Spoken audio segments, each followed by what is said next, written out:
ಎಲ್ಲರಿಗೂ ನಮಸ್ಕಾರ. 1336 ಶುರುವಾದಂಥ ವಿಜಯನಗರ ಸಾಮ್ರಾಜ್ಯ ಬಹು ಬೇಗ ಮಹತ್ವದಲ್ಲಿ ಬೆಳೆಯಿತು ಮತ್ತು ಬಹಿಷ್ಕೃತರ, ನಿರಾಶ್ರಿತರ, ಹಿಂದೂ ಹೋರಾಳುಗಳ ಆಶ್ರಯ ತಾಣವಾಯಿತು. ಎಷ್ಟು ಚೆನ್ನಾಗಿ ಬರ್ದಿದ್ದಾರೆ ನೋಡ್ರಿ. ಬಹಿಷ್ಕೃತರ ಮತ್ತು ನಿರಾಶ್ರಿತರ ಎರಡು ಪದ ಎಷ್ಟು ಡೀಪಾಗಿ ಮೀನಿಂಗ್ ತಗೊಳುತ್ತೆ ಅಂದ್ರೆ, ಬಹಿಷ್ಕೃತರು ಯಾರು? ದಾಳಿಯಿಂದ, ದಾಳಿಕೋರರು ವಶಪಡಿಸಿಕೊಂಡಿದ್ದ ನಾಡಿನಿಂದ ಇವ್ರನ್ನೆಲ್ಲ ಹೊರತಳ್ತಾರೆ. ಹೋಗಿ ನೀವು ಅಂದ್ರೆ ಯಾರು ತೆರಿಗೆಯನ್ನು ಕಟ್ಟಲಿಕ್ಕೆ ಅಸಮರ್ಥರಾಗಿದ್ದರೋ, ಬಡವರಿದ್ದರೋ, ಅಂಗವಿಕಲರಿದ್ದರೋ, ರೋಗಿಷ್ಠರಿದ್ದರೋ, ಬದುಕಲಿಕ್ಕೆ ಅರ್ಹತೆನೇ ಇಲ್ಲ ಅನ್ನೋರ್ನೆಲ್ಲ ಅವ್ನು ಈಚೆ ಹಾಕ್ಬಿಡ್ತಾನೆ. ನಿನ್ನಿಂದ ನನಗೇನಪ್ಪ ಪ್ರಯೋಜನ, ನಾನು ಯಾಕೆ ಇಲ್ಲಿ ಸಾಕ್ಬೇಕು ನಿನ್ನನ್ನು ಅಂತ. ಅವರು ಬಹಿಷ್ಕೃತರು ಮತ್ತು ನಿರಾಶ್ರಿತರು. ಅವ್ರನ್ನೆಲ್ಲ ದರೋಡೆ ಮಾಡಿ ಅವ್ರ ಮನೆಗಳಿಗೆ ಬೆಂಕಿ ಹಚ್ಚಿ ಅವ್ರು ನೋಡಿಸ್ಬಿಟ್ಟಿರ್ತಾರೆ. ಅವ್ರ ಸಂಪತ್ತನ್ನೆಲ್ಲ ಕಿತ್ಕೊಂಡು ಓಡಿಸ್ಬಿಟ್ಟಿರ್ತಾರೆ. ಈ ಬಹಿಷ್ಕೃತರ, ನಿರಾಶ್ರಿತರನ್ನೆಲ್ಲ ಈ ವಿಜಯನಗರ ಸೇರಿಸ್ಕೊಳ್ಳುತ್ತೆ ಕಣ್ರಿ. ನೀವು ಮಯೂರ ಪಿಕ್ಚರಲ್ಲಿ ಅಣ್ಣವ್ರು ಹೇಳ್ತಾರಲ್ಲ, ನಾನಿರುವುದು ನಿಮಗಾಗಿ, ನಾಡಿರುವುದು, ಸೇಮ್ ಇದು ಅಪ್ಲೈ ಆಗುತ್ತೆ ಈ ಇದಕ್ಕೆ. ಬುಕ್ಕರಾಯ ಮೊದಲನೇದಾಗಿ ಇವ್ರನ್ನೆಲ್ಲ ಒಂದನೇ ಹರಿಹರ ಇವ್ರನ್ನೆಲ್ಲ ಸೇರಿಸ್ಕೊತಾನೆ. ಇವ್ರನ್ನೆಲ್ಲ ಬಹಿಷ್ಕೃತರು, ನಿರಾಶ್ರಿತರ ನೆಲೆಯಾಯಿತು. ದಾಳಿಕೋರರಿಂದ ಹಿಂಸೆ ಒಳಪಟ್ಟು ಬಂದಂಥ ಹಿಂದೂಗಳು ಇವರ ಅಧೀನದಲ್ಲಿ ನೆಮ್ಮದಿಯಾಗಿದ್ರು. ಆಯ್ತಾ? ತಮ್ಮ ಭದ್ರ ನೆಲೆಗಳಿಂದ ತಳ್ಳಲ್ಪಟ್ಟ ಹಿಂದೂ ಹೋರಾಳುಗಳ ಆಶ್ರಯ ತಾಣವಾಯಿತು. ಆಯ್ತೆ? ಆದರೆ ನೋಡಿ, ಇಲ್ಲಿ ಬಹಳ ಇಂಪಾರ್ಟೆಂಟು, ವಿಜಯನಗರದ ಪ್ರಥಮ ಆಳ್ವಿಕೆಗಾರರು ಯಾರೂ ತಮ್ಮನ್ನು ತಾವು ರಾಜರೆಂದು ಘೋಷಿಸಿಕೊಳ್ಳಲಿಲ್ಲ ಅಥವಾ ಹೇಳುವ ದಾರ್ಷ್ಟ್ಯ ತೋರಲಿಲ್ಲ. ನಾನು ಮಹಾರಾಜ ಅಂತ ಯಾರು ಹೇಳ್ಕೊಳ್ಳಲ್ಲ. ನೋಡ್ರಿ, ಅವ್ರು ಎಷ್ಟು ವಿನಯವಂತರಾಗಿದ್ರು ಅಂದ್ರೆ, ನಾವಿದ್ದು ಈಗ ಚಿಕ್ಕದು, ಈಗ ಬೆಳೀತಾ ಇದ್ದೀವಿ ಇನ್ನು ನಾವು ಅನ್ನೋ ಥರ ಇದ್ರು. ಅವರ ಮೊದಲ ಶಾಸನಗಳ ಮೂಲ ಪಾಠಗಳನ್ನು ರಚಿಸಿದ ಬ್ರಾಹ್ಮಣರು ಕೂಡ ಅವರನ್ನು ಹಾಗೆ ಕರೀಲಿಲ್ಲ. ಏನಂತ ಹೇಳ್ತಾರೆ? ನಾವು ಒಂದನೇ ಹರಿಹರ ಮತ್ತು ಒಂದನೆಯ ಬುಕ್ಕನನ್ನು ಪಾಳೆಗಾರರೆಂದು ಕರೆದಿರುವುದು ಇದೇ ಕಾರಣಕ್ಕಾಗಿ. ಹರಿಹರನಿಗೆ ಸಂಬಂಧಿಸಿದ 1340 ಶಾಸನ ಹರಿಹರ ಒಡೆಯ ಅಂತ ಕರೆಯುತ್ತವನನ್ನು. ರಾಜ, ಮಹಾರಾಜ, ರಾಜಾದಿರಾಜ ಎಲ್ಲ ಕರೆಯಲ್ಲ. ಹರಿಹರ ಒಡೆಯ. ಒಡೆಯ ಅನ್ನೋ ಒಂದು ಸಣ್ಣ ಪಾಳೆಪಟ್ಟಿಗೆ ಅವನು ಹೆಡ್. ಹರಿಹರ ಎಂಬ ಹೆಸರಿಗಿಂತ ಕಡಿಮೆ ಗೌರವಾನ್ವಿತವಾಗಿದೆ, ಹಂಗ ಅವರನ್ನು ಅವ್ರು ಕರ್ಕೋತಾರೆ. ಅವನಿಗೆ ಮುಖಂಡ ಅನ್ನುವಂಥದ್ದು ಒಂದು ಹಕ್ಕು ಮಾತ್ರ ಅವನಿಗೆ ಕೊಡುತ್ತೆ. ನೋಡಿ, ಅವ್ರು ಯಾರು ತಮ್ಮಂತ ಅವ್ರು ರಾಜರು ಅನ್ಕೊಳ್ಳೋದಿಲ್ಲ. ಸ್ಟಾರ್ಟಿಂಗ್ ಅಲ್ಲಿ ನಾನೊಬ್ಬ ಮುಖಂಡ, ನಮ್ಮ ಜನಗಳಿಗೆ ನಾನು ಮುಖಂಡ ಅನ್ಕೋತೀನಿ. ಆಯ್ತಾ? ಅವನಿಗೆ ನೀಡಲಾದ ಸಂಸ್ಕೃತ ಬಿರುದು ಮಹಾಮಂಡಲೇಶ್ವರ, ಮಹಾಪ್ರಭು ಅಂತೇನಲ್ಲ, ಅವನಿಗೊಂದು ಬಿರುದು ಕೊಟ್ಟಿರ್ತಾರೆ. ಆಯ್ತಾ? 1353 2 ಶಾಸನಗಳಲ್ಲಿ ಅವನ ಉತ್ತರಾಧಿಕಾರಿ ಬುಕ್ಕನನ್ನು ಅದೇ ತರ ಹೇಳ್ಕೊತಾರೆ. ಒಂದನೇ ಹರಿಹರನನ್ನು ಸಾಮಾನ್ಯವಾದ ಮುಖಂಡ ಅಂತಾರೆ, ಬುಕ್ಕರಾಯನನ್ನು ಒಬ್ಬ ಸಾಮಾನ್ಯವಾದ ಮುಖಂಡ ಅಂತಾರೆ. ಆದರೆ ಒಂದನೇ ಹರಿಹರನ ಅಧೀನದಲ್ಲಿ ವಿಶಾಲವಾದಂಥ ಪ್ರದೇಶಗಳಿದ್ದವು. ಇದು ಅಂಡರ್ಲೈನ್ ಮಾಡ್ಕೋಬೇಕು. ಹಾಗಾದ್ರೆ ನಿಜವಾಗ್ಲೂ ಚಿಕ್ಕ ಮಂಡಲಾಧಿಪತಿಗಳೇ ಅಲ್ಲ, ದೊಡ್ಡ ಸಾಮ್ರಾಜ್ಯ ಆಗ್ಲೇ ಇತ್ತು. ಯಾಕೆಂದ್ರೆ ನಾನು ಹೇಳಿದಾಗಲೇ ಚಿಕ್ಕ ಪುಟ್ಟ ಪಾಳ್ಯಗಾರರು, ಮಾಂಡಲಿಕರೆಲ್ಲ ಇವನನ್ನು ಸೇರ್ಕೊಂಡ್ಬಿಟ್ಟು ಇವೊಂದು ವಿಶಾಲವಾದ ಪ್ರದೇಶ ಆಗಿತ್ತು. ಇವೊಂದು ಯಾರ್ದು? ಬುಕ್ಕನದು, ಹರಿಹರನದು. ಆದರೂ ಅವರು ತಮ್ಮನ್ನ ತಾವು ದೊಡ್ಡ ಮಹಾರಾಜರು ಅಂತ ಎಂದಿಗೂ ಕರ್ಕೊಳ್ಳಿಲ್ಲ. ಅವತ್ತು ಶಾಸನ ರಚಿಸಿದಂಥ ಬ್ರಾಹ್ಮಣರು ಸಹ ಇವರನ್ನು ಹಾಡಿ ಹೊಗಳಲಿಲ್ಲ. ಆದರೂ ಅವರು ತುಂಬಾ ವಿಶಾಲವಾದಂಥ ಪ್ರದೇಶದ ಅಧಿಪತಿಗಳಾಗಿದ್ದರು. ನೋಡಿ, ಮೊಹಮ್ಮದ್ ತುಘಲಕ್ ವಶಪಡಿಸಿಕೊಂಡಿದ್ದ ಮಲಪ್ರಭಾ ನದಿಯ ಉತ್ತರಕ್ಕಿರುವ ಕಲಾದಗಿ ಜಿಲ್ಲೆಯಷ್ಟು ದೂರ ಉತ್ತರದ ಗ್ರಾಮಗಳ ಅಂಗೀಕೃತ ಅಧಿಪತಿಯಾಗಿದ್ದನು. ಇವನು ಒಣಬಡಾಯಿ ಆಗಿರಲಿಲ್ಲ. ಅಂದ್ರೆ ನಾನು ದೊಡ್ಡ ಮಂಡಲಾಧಿಪತಿ ಅಂತ ಆಗಿರಲಿಲ್ಲ. ಯಾಕೆಂತಂದ್ರೆ ಅದೇ ವರ್ಷ ಇವನು ಬಾದಾಮಿಯಲ್ಲಿ ಕಟ್ಟಿದ ಕೋಟೆಗೆ ಹರಿಹರನ ಅನುಮತಿಯನ್ನು ಪಡೆಯಲಾಗಿತ್ತು. ಬಾದಾಮಿಯಲ್ಲಿ ಒಂದು ಕೋಟೆ ಕಟ್ಟಿಸ್ತಾರೆ, ಆಗ ಹರಿಹರನ ಅನುಮತಿಯನ್ನು ಪಡ್ಕೊಂಡಿರ್ತಾರೆ. ಅಂದ್ರೆ ಹರಿಹರ ಎಷ್ಟು ತಾಕತ್ತಿತ್ತು ಅವನಿಗೆ ಅಲ್ವೇ? ಬಾಗಲಕೋಟೆ ಜಿಲ್ಲೆಯ ಬಾದಾಮಿಗೆ ಹಂಪೆಯಿಂದ ಇವನು ಆರ್ಡರ್ ಮಾಡಿರ್ತಾನೆ, ಆಯ್ತು ನೀನು ಕಟ್ಕೋ ನೀನು ಅಂತ. ಸೊ ಅಲ್ಲಿವರೆಗೂ ಇವನು ಆಡಳಿತ ಇತ್ತು ಸ್ಟಾರ್ಟಿಂಗ್ ಅಲ್ಲೇನೆ. ಅರ್ಥ ಆಯ್ತಾ? ಇನಿಷಿಯಲ್ ಆಗಿ ಅವ್ರು ತುಂಬಾ ದೊಡ್ಡವರಾಗಿದ್ರು. ವಿಜಯನಗರದ ಪ್ರಥಮ ಮುಖ್ಯಸ್ಥ ಹೀಗೆ ಸದ್ದಿಲ್ಲದೆ ಬಹುಶಃ ಶಾಂತಿಯಿಂದ ಬಹಳ ಪ್ರಭಾವ ಮತ್ತು ವ್ಯಾಪಕ ಅಧೀನ ರಾಜ್ಯಗಳನ್ನು ಸಂಪಾದಿಸಿದ್ದನ್ನು ನೋಡುತ್ತೇವೆ.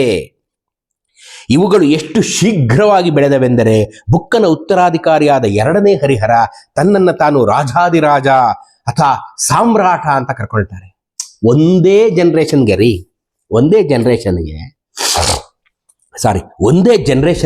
ಇವರು ಬಹಳ ಶಾಂತಿಯಿಂದ, ಇದನ್ನು ಬಹಳ ಅಂಡರ್ಲೈನ್ ಮಾಡಬೇಕು, ದಾಳಿಯಿಂದ, ದರೋಡೆಯಿಂದ, ಕಳ್ಳತನದಿಂದ, ಹಿಂಸೆಯಿಂದ, ಕ್ರೌರ್ಯದಿಂದ ತುಂಬ ಬೇಸತ್ತು ಹೋಗಿದ್ದ ಹಿಂದೂಗಳನ್ನೆಲ್ಲ ಒಂದೆಡೆ ಸೇರಿಸಿ ಇವನು ರಾಜ್ಯ ಕಟ್ಟಿ ಅತ್ಯಂತ ಶಾಂತಿಯಿಂದ ಇವನು ರಾಜ್ಯಭಾರ ಮಾಡಿದಾನಲ್ಲ, ಆ ಶಾಂತಿಯಿಂದ ರಾಜ್ಯಭಾರ ಮಾಡಲಾಗಿ ಎಲ್ಲರೂ ಇವ್ರ ಹತ್ರ ಸೇರ್ಕೊಂಡ್ಬಿಡ್ತಾರೆ.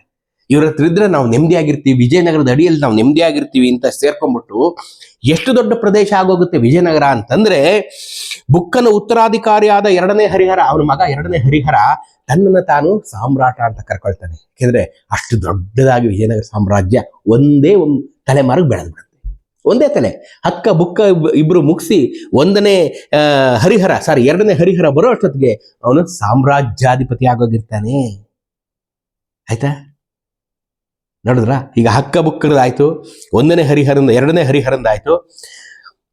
ಈಗ ದೇವರಾಯನ ಹತ್ರ ನೋಡೋದಾದ್ರೆ 7 ವರ್ಷ ಶಾಂತಿಯಲ್ಲಿ ಮತ್ತು ಸಂಪೂರ್ಣ ಶಾಂತಿ ಸ್ಥಿತಿಯಲ್ಲಿ ಬಿಟ್ಟು ಹೋದಂತ ರಾಜ್ಯ. ಅಷ್ಟು ಶಾಂತವಾಗಿ ನೋಡ್ಕೊಂಡಂತೆ, ಏನು ಒಬ್ಬರಿಗೂ ಒಂದು ಕೂದಲು ಮನೆನೂ ಅಳ್ಳಾಡದೆ ಇದ್ದಂಗೆ ಅವತ್ತು ರಾಜ್ಯ ಇತ್ತು. ಅದಕ್ಕೆ ಅದನ್ನ ಸ್ವರ್ಣ ಚಿನ್ನದಲ್ಲಿ ಬರೆಯಬೇಕಾದಂಥ ದಿನಗಳು ಅಂತ ಬರೆದಿತ್ತು ಅದಕ್ಕೇನೆ. ಯಾಕೆಂದ್ರೆ ಅಷ್ಟೆಲ್ಲ ಹಿಂಸೆ ಅನುಭವಿಸ್ಕೊಂಡ್ ಬಂದವ್ರಿಗೆ ಈ ಮಹಾರಾಜರು ಯಾವ ಹಿಂಸೆನೂ ಕೊಡ್ಲಿಲ್ಲ. ತುಂಬಾ ಚೆನ್ನಾಗಿ ನೋಡ್ಕೊಂಡ್ರು ಕಣ್ರಿ, ತುಂಬಾ ಚೆನ್ನಾಗಿ ನೋಡ್ಕೊಂಡ್ರು. ಅವನು ತನ್ನ ಸಂರಕ್ಷಕನಾದ ಬ್ರಾಹ್ಮಣ ಸನ್ಯಾಸಿಯ ಗೌರವಾರ್ಥ ಒಂದು ದೊಡ್ಡ ದೇವಾಲಯವನ್ನ ಕಟ್ಟಿಸಿದನು 1343ರಲ್ಲಿ. ಅದು ಹಂಪಿಯ ನದಿಯ ಸಮೀಪದಲ್ಲಿರುವ ದೊಡ್ಡ ದೇವಾಲಯವೇ ಇದಾಗಿದೆ ಮತ್ತು ಅದು ಇಂದಿಗೂ ಸುಸ್ಥಿತಿಯಲ್ಲಿದೆ. ರಾಜಧಾನಿಯಲ್ಲಿ ಕಟ್ಟಲಾದ ಬೃಹತ್ ಮಂದಿರಗಳಲ್ಲಿ ಇವತ್ತಿಗೂ ಪೂಜೆ ನಡೆಯುತ್ತಿರುವುದು ಇದೊಂದರಲ್ಲೇ. ನೋಡಿ ಈ ದೇವಸ್ಥಾನ. ಆಯ್ತಾ, ಉಳಿದವುಗಳನ್ನು 1565ರಲ್ಲಿ ಮಹಮ್ಮದೀಯರು ಕರುಣೆಯಿಲ್ಲದೆ ಒಡೆದು ಹಾಕಿದರು ಮತ್ತು ಧ್ವಂಸಗೊಳಿಸಿದರು. 1565 ಹೇಳ್ತಾನೆ ಯಾರು, ನಮ್ಮ ರಾಬರ್ಟ್ ಸಿವೆಲ್. 1565 ಡೆಕ್ಕನ್ ಸುಲ್ತಾನೇಟ್ ಆಕ್ರಮಣ ಆಗಿ ವಿಜಯನಗರದ ಪತನ ಆಗಿ ಹಳೆಯ ರಾಮರಾಯರು ತೀರ್ಕೊಳ್ತಾರೆ. ಅದರ ಮುಂದಕ್ಕೆ ಬರ್ತೀನಿ. ಮುಂದಕ್ಕೆ ಬಂದಾಗ ಅವಾಗ ಇದೊಂದು ದೇವಸ್ಥಾನ ಬಿಟ್ಟು ಮಿಕ್ಕಿದ್ದನ್ನೆಲ್ಲವನ್ನ ಅವರು ದಾಳಿಕೋರರು ಒಡೆದು ಹಾಕಿದ್ರು, ಧ್ವಂಸ ಮಾಡಿದ್ರು, ಬೆಂಕಿ ಇಟ್ಟರು, ನಾಶ ಮಾಡಿದ್ರು. ನೋಡ್ರಿ,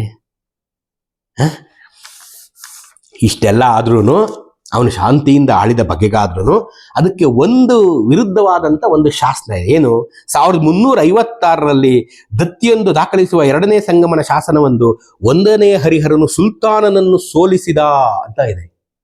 ಸುಲ್ತಾನ ಅಂದ್ರೆ ಯಾರು? ಮೊಹಮ್ಮದ್ ಬಿನ್ ತುಘಲಕ್ನನ್ನ ಸೋಲಿಸ್ತಾನೆ. 1ನೇ ಹರಿಹರ ಮೊಹಮ್ಮದ್ ಬಿನ್ ತುಘಲಕ್ಕನ್ನ ಸೋಲಿಸಿ ಈ ಪ್ರಾಂತ್ಯದ ಮೇಲಿನ ತನ್ನ ಹಿಡಿತವನ್ನು ಮೊಹಮ್ಮದ್ ಬಿನ್ ತುಘಲಕ್ ಬಿಟ್ಟು ಕೊಡಬೇಕಾಯಿತು. ಸೊ ಇಷ್ಟು ಕ್ರೌರ್ಯವಾಗಿ ನೋಡ್ಕೊಂಡಿದ್ದಂತ ಮೊಹಮ್ಮದ್ ಬಿನ್ ತುಘಲಕ್ಕನ್ನ ಸೋಲಿಸಿ ಇವನು ಓಡಿಸ್ತಾನೆ. ಸೊ ಇದನ್ನ ಅವ್ನು ಬಿಟ್ಕೊಡ್ಬೇಕಾಯ್ತು. ಅವನ ಹತ್ರ ಬೇರೆ ದಾರಿನೇ ಇಲ್ವಲ್ಲ, ಬೇರೆ ದಾರಿ ಇಲ್ಲ ಅವನ ಹತ್ರ. ಮೊಹಮ್ಮದ್ ಬಿನ್ ತುಘಲಕ್ ಅವನು ದಿಲ್ಲಿಯ ಸಾಮ್ರಾಜ್ಯಾಧಿಪತಿ, ಇಡೀ ಭಾರತವನ್ನೇ ಆಳ್ತೀನಿ ಅಂತ ಬಂದವನನ್ನ ಈ 1ನೇ ಹರಿಹರ ಸೋಲ್ಸ್ ವಾಪಸ್ ಕಳಿಸ್ತಾನೆ. ಅವನು ಈ ಪ್ರಾಂತ್ಯದ ಮೇಲಿದ ತನ್ನ ಹಿಡಿತವನ್ನು ಬಿಟ್ಟು ಕೊಡಬೇಕಾಯ್ತೆಂದು ಈ ಸಂಗತಿಯನ್ನು ಉಲ್ಲೇಖಿಸುತ್ತೆ ಈ ಶಾಸನ. ನೋಡ್ರಿ ಹೇಗೆ ಅವನು ಎಷ್ಟೇ ಶಾಂತಿಯಿಂದಿದ್ದರೂ ಇದೊಂದು ಯುದ್ಧವನ್ನ ಮಾಡಿ ಅವನು ತುಘಲಕ್ಕನ್ನ ಸೋಲಿಸ್ತಾ ಅಂತ ಒಂದು ಶಾಸನ ಹೇಳುತ್ತೆ. ಆಯ್ತಾ, ಮುಂದಕ್ಕೆ ಬರ್ರಿ. ಈಗ ಮುಂದಿನ ರಾಜ ಹರಿಹರನ ತಮ್ಮ 1ನೆಯ ಬುಕ್ಕ.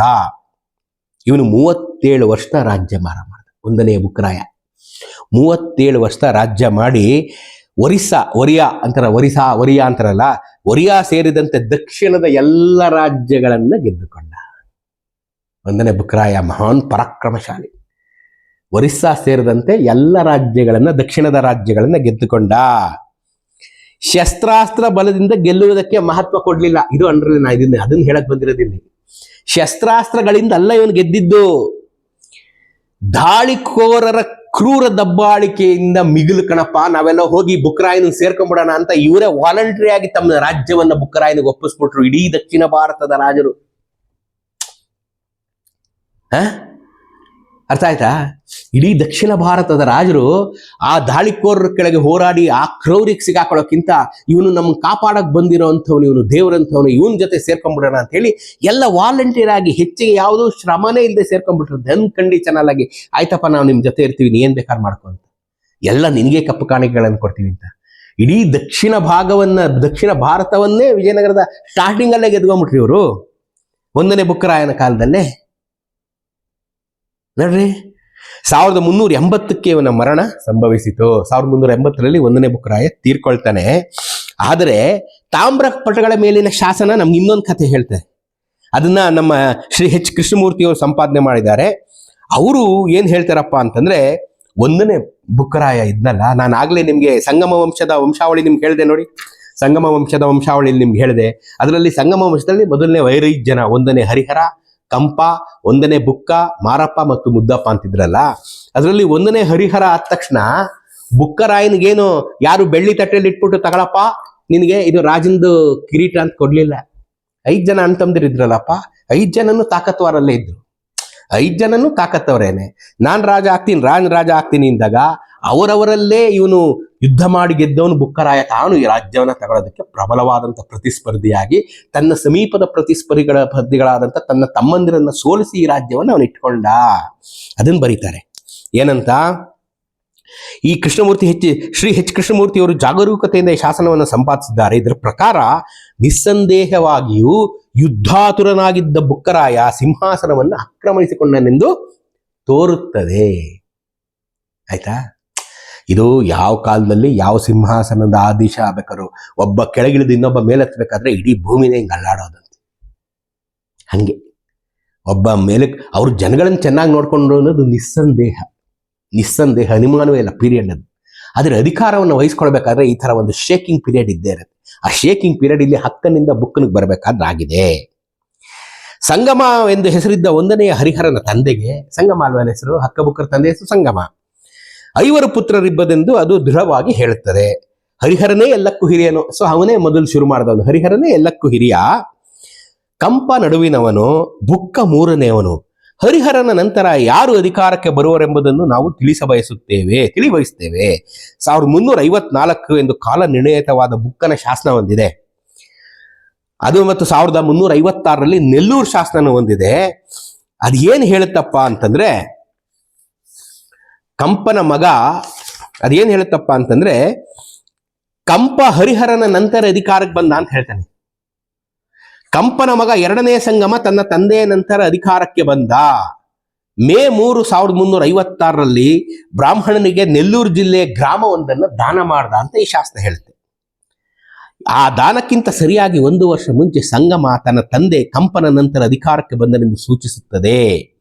ಕಂಪ 1343ರಿಂದ 55ರವರೆಗೆ ರಾಜನಾಗಿದ್ದನೆಂದು ಸಮರ್ಥಿಸುತ್ತದೆ. ಇದರ ಬಗ್ಗೆ ನಮಗೆ ಹೆಚ್ಚು ತಿಳಿಯದು. ಅಸ್ತಿತ್ವದಲ್ಲಿ ಇದೆ ಎಂದು ದಾಖಲಿಸುವ ಇನ್ನೊಂದು ದಾಖಲೆ ಮಾತ್ರ ಉಂಟು. ಅದು ಕಂಪಮ್ಮ ಇಲ್ಲ ಸಂಗಮನ ಆಳ್ವಿಕೆಯಲ್ಲಿ ರಚಿಸಲಾಯಿತು. ಇದೇನು ಹೇಳ್ತಾರಪ್ಪ, ಇಷ್ಟು ಉದ್ದದ್ದು ಏನು ಹೇಳ್ತಾರೆ ಇವರು ಅಂತಂದ್ರೆ, ಒಂದು 11 ವರ್ಷ ನಿಮಗೆ 43ರಿಂದ 55 ಅಂದ್ರೆ ಒಂದು 12-13 ವರ್ಷ. ಒಂದನೇ ಹರಿಹರ ಆದ್ಮೇಲೆ ಬುಕ್ಕರಾಯ ಬರೋದಕ್ಕೆ ಮುಂಚೆ ಮಧ್ಯದಲ್ಲಿದ್ದಂಥ ಕಂಪ ಒಂದು 11 ವರ್ಷ ಅಧಿಕಾರ ಮಾಡ್ದ ಅಂತ 2 ಶಾಸನಗಳು ಹೇಳ್ತವೆ. ಅದ್ರ ಬಿಟ್ಟರೆ ಇದ್ರ ಬಗ್ಗೆ ನಮಗೆ ಹೆಚ್ಚಿಗೆ ತಿಳಿಯೋದು. ಈ ಕಂಪ ಏನ್ ಮಾಡ್ದ, ಯಾವ ರಾಜ್ಯ ವಶಪಡಿಸ್ಕೊಂಡ, ಯಾರ ಮೇಲೆ ಯುದ್ಧ ಮಾಡ್ದ, ಹೇಗೆ ಅಧಿಕಾರ ನಡೆಸ್ದ, ಅವನ ಆಡಳಿತಾವಧಿ ಹೇಗಿತ್ತು, ಇದ್ರ ಬಗ್ಗೆ ನಮಗೆ ಗೊತ್ತಿಲ್ಲ. ಕಂಪನ ಬಗ್ಗೆ ಬೇರೆ ಯಾವ ಪುಸ್ತಕಗಳು ಏನು ಹೇಳೋದಿಲ್ಲ. ಸೊ ಹಂಗಾಗಿ ಇದು 2-3 ಲೈನಲ್ಲಿ ನಾವೇನ್ ತಿಳ್ಕೊಬಹುದು, ಒಂದನೇ ಹರಿಹರ ಹಕ್ಕ ಆದ್ಮೇಲೆ ಬುಕ್ಕ ಬರೋದಕ್ಕೆ ಮುಂಚೆ 12 ವರ್ಷ ಮಧ್ಯದಲ್ಲಿ ಕಂಪನು ಸಹ ರಾಜ್ಯ ಆಳ್ದ. ಸೊ ಈ ಕಂಪನು ರಾಜ್ಯ ಆಳ್ದ ಅಂತ ಬರೀತಾರೆ. ಆಯ್ತಾ? ಇದಾದ್ಮೇಲೆ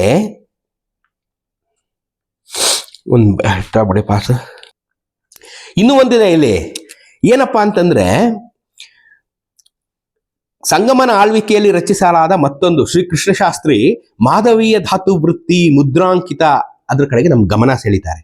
ಅದರ ಪ್ರಕಾರ ಸಾಯಣಾಚಾರ್ಯ ಮಹಾನ್ ಮಾಧವಾಚಾರ್ಯನ ಒಡ ಹುಟ್ಟಿದ ತಮ್ಮನಂತೆಯೇ ಕಂಪನ ಮಗ ಸಂಗಮನ ರಾಜನ ಪ್ರಧಾನಿಯೂ ಆಗಿದ್ದ.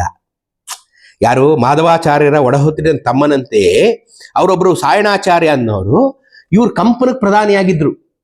ಮಾಧವಾಚಾರ್ಯರು ಯಾರು? ವಿದ್ಯಾರಣ್ಯರ ತಮ್ಮ ಸಾಯಣಾಚಾರ್ಯರು ಈ ಕಂಪನಕ್ಕೆ ಪ್ರಧಾನಿಯಾಗಿದ್ರಂತೆ. ಒಂದೇ ಒಂದು ಊಹೆ ಅಂದ್ರೆ ಏನಪ್ಪಾ ಅಂದ್ರೆ, ಹರಿಹರ ನಂತರ ಉತ್ತರಾಧಿಕಾರಿಗಳಿಗೆ ಜಗಳ ಇತ್ತು. ಆ ಜಗಳವನ್ನ ಹೇಗೋ ಮಾಡಿ ಬುಕ್ಕ ಮೇಲುಗೈ ಸಾಧಿಸಿ ತನ್ನನ್ನು ತಾನು ರಾಜ ಅಂತ ಘೋಷಿಸಿಕೊಂಡ. ಹರಿಹರ ನಂತರ ತಕ್ಷಣ ರಾಜನಂತರ ಅಧಿಕಾರಕ್ಕೆ ಬಂದವನೆಂದು ಆಮೇಲೆ ನಾನು ಸಾಧಿಸ್ಕೊಂಡ. ಹರಿಹರ ನಂತರ ನಾನೇ ಅಪ್ಪ, ಇನ್ಯಾರು ಇಲ್ಲ ಅಂತ ಬುಕ್ಕ ತನ್ನನ್ನು ಸಾಧಿಸ್ಕೊಂಡ. ಸೊ ಹೀಗೆ ನೋಡಿ, ಇವನೇನ್ ಬರೀತಾನೆ, ಹೀಗೆ ಪ್ರತಿಯೊಂದು ರಾಜ ಇಳಿದು ಮತ್ತೊಬ್ಬ ರಾಜ ಹತ್ತಬೇಕಾದ್ರೆ ಈ ರೀತಿಯಾದಂತ ಒಂದು ಜರ್ಜರಿತ ಸನ್ನಿವೇಶ ವಿಜಯನಗರವನ್ನು ಕಾಡ್ತಾ ಇತ್ತು ಅಂತ ಬರೀತಾನೆ. ಅದು ಎಲ್ಲ ಕಡೆನೂ life comes with A package, ಹೂವಿನ ಜೊತೆಗೆ ಮುಳ್ಳುನು ಇರುತ್ತೆ ಅಲ್ವೇನ್ರಿ? ಸೊ ಇವೆಲ್ಲ ಸಣ್ಣ ಸಣ್ಣ ಮುಳ್ಳುಗಳು, ಅಧಿಕಾರಾವಧಿಯಲ್ಲಿದ್ದಂಥ ಸಣ್ಣ ಸಣ್ಣ ಮುಳ್ಳುಗಳು. ಒಂದು ಪಾಸ್ ತಗೊಳ್ಳಿ. ಇಲ್ಲಿ ಇನ್ನೂ ಒಂದು ಆಂಗಲ್ ಇದೆ ಈ ಕಥೆಗೆ. ಏನಪ್ಪಾ ಅಂತಂದ್ರೆ ಬುಕ್ಕ ಸಿಂಹಾಸನಾರೋಹಣ ಆದ ತಕ್ಷಣ ಮತ್ತು ವಿಜಯಕ್ಕೆ ಹೊರಡ್ತಾನೆ. ನಾನು ಆಗ್ಲೇ ಹೇಳಿದಾಗೆ ದಕ್ಷಿಣದ ಎಲ್ಲ ರಾಜ್ಯಗಳನ್ನ ಬುಕ್ಕ ಗೆದ್ದ ಅಂದ ತಕ್ಷಣ ಹೋದಾಗ ಏನಾಗುತ್ತೆ, ವಾರಂಗಲ್ಲಿನ ರುದ್ರದೇವನ ಮಗ ಕೃಷ್ಣನಾಯಕ 3ನೇ ವೀರಬಲ್ಲಾಳನ ಹತ್ರ ಹೋಗ್ತಾನೆ. 3ನೇ ವೀರಬಲ್ಲಾಳನ ಹತ್ರ ಹೋಗಿ ನಾವೆಲ್ಲ ಒಂದು ಒಕ್ಕೂಟ ಮಾಡಿಕೊಂಡು ಈ ದಾಳಿಕೋರರನ್ನ ಹಿಮ್ಮೆಟ್ಟಿಸೋಣ ಅಂತ ಹೇಳ್ತಾನೆ.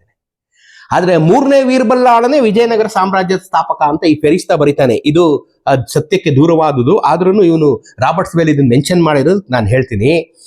ಆಗ ಇವರೆಲ್ಲ ಸೇರಿ ಒಂದು ಹಿಂದೂಗಳ ಒಕ್ಕೂಟ ಮಾಡಿಕೊಂಡು ಈ ದಾಳಿಕೋರರನ್ನ ಎದುರಿಸಿ ವಾರಂಗಲನ್ನ ಕೈವಶ ಮಾಡ್ಕೊಳ್ತಾರೆ. ಮತ್ತು ಅದರ ಮಂಡಲಾಧಿಪತಿ ಇಮಾದ್ ಉಲ್ ಮುಲ್ಕ್ ದೌಲತಾಬಾದಿಗೆ ದೇವಗಿರಿಗೆ ಹಿಂದೆ ಸರಿತಾನೆ. ವಾರಂಗಲಲ್ಲಿ ಇದ್ದಂತ ಇಮಾದ್ ಉಲ್ ಮುಲ್ಕ್ ಅನ್ನೋಂಥ ಮುಖ್ಯಸ್ಥ ದೇವಗಿರಿಗೆ ವಾಪಸ್ ಹೋಗ್ತಾನೆ. ವಾಪಸ್ ಹೋಗಿ ಇವನ್ನೆಲ್ಲ ದೌಲತಾಬಾದನ್ನ ಒಂದು ಉಳಿದು ಮೊಹಮ್ಮದ್ ಬಿನ್ ತುಘಲಕ್ನಲ್ಲಿ ದಕ್ಷಿಣದ ಯಾವುದೇ ರಾಜ್ಯಗಳು ಉಳಿಯಲಿಲ್ಲ. ದೌಲತಾಬಾದ್ ಅಂದ್ರೆ ದೇವಗಿರಿ ಏನಿತ್ತು ಅದೊಂದು ಅವನ ಕೈಯಲ್ಲಿ ಇತ್ತಿರೆ ಇಡೀ ದಕ್ಷಿಣ ಭಾರತ ಮೊಹಮ್ಮದ್ ಬಿನ್ ತುಘಲಕ್ನ ಕೈ ತಪ್ಪು. ಇವರೆಲ್ಲ ಸೇರಿಸ್ಕೊಂಡು ಅವನ ಹಿಂದೆ ತಳ್ಬಿಡ್ತಾರೆ. ಇದು ಇವನ್ ಎಲ್ಲ ಆಂಗಲ್ ಇಂದ ಯಾವ್ಯಾವ ತಾಮ್ರಶಾಸನ, ಯಾವ್ಯಾವ ಶಿಲಾಶಾಸನ, ಯಾರ್ಯಾರು ಬರೆದಂತ ನೋಟ್ಸು ಎಲ್ಲವನ್ನು ಒಂದುಗೂಡಿಸಿ ನಮ್ಗೆ ಡಿಫ್ರೆಂಟ್ ಕಥೆಗಳನ್ನ ಹೇಳ್ತಾ ಹೋಗ್ತಾನೆ. ಆದ್ರೆ ನಮಗ್ ಗೊತ್ತಿರೋದೇನು, ಹಕ್ಕರಾಯ, ಅವನಾದ್ಮೇಲೆ ಬುಕ್ಕರಾಯ, ಅವನಾದ್ಮೇಲೆ ಈಗ ಮಂದ್ಕೊಂಡು ಹೋಗ್ತೀವಲ್ಲ, ಮಧ್ಯದಲ್ಲಿ ಇಂತಿಂತ ಘಟನೆಗಳು, ಸಣ್ಣ ಪುಟ್ಟ ಘಟನೆಗಳು ನಡೆದಿವೆ. ಕಂಪ ಒಂದು 13 ವರ್ಷ ರಾಜ್ಯ ಆಳ್ದ ಅಂತ ಒಂದು ಶಾಸನ ಹೇಳುತ್ತೆ ಅಂತ ಎಲ್ಲ ಹೇಳ್ತಾರೆ.